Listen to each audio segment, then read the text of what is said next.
নির্বাচন কমিশনের সচিব আক্তার আহমেদ বলেছেন, নভেম্বরে গণভোট চাচ্ছে কয়েকটি দল, এ বিষয়ে সিদ্ধান্ত দেবে সরকার।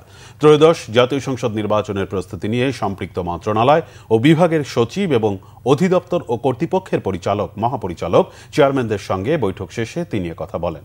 বিকেল ৩টায় আগারগাঁওয়ের নির্বাচন ভবনে প্রধান নির্বাচন কমিশনার এএমএম নাসির উদ্দিনের সভাপতিত্বে এই সভা অনুষ্ঠিত হয়। ৪ নির্বাচন কমিশনার এবং ইসি সচিব সহ সংশ্লিষ্ট কর্মকর্তারাও সভায় উপস্থিত ছিলেন। বৈঠক শেষে ইসি সচিব জানান, ভোট কেন্দ্রে যাতায়াত যেন সহজ হয় তা নিশ্চিত করা হবে। জানান, ঋণ খেলাপির বিষয়ে জানাতে বাংলাদেশ ব্যাংক সঠিক তথ্য দিতে ৫ দিন সময় চেয়েছে। বাজেটের ব্যাপারে সাশ্রয়ী হতে পরামর্শ দেওয়া হয়েছে। যানবাহন সুবিধা সরকারি প্রতিষ্ঠান থেকে পাওয়ার আশা করা হচ্ছে।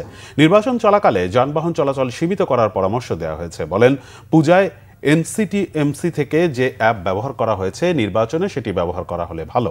নির্বাচন কমিশন থেকেও এআই প্রযুক্তির যেন অপব্যবহার করা না হয় সে বিষয়ে সতর্ক থাকা হবে বলে আশ্বস্ত করেন ইসি সচিব।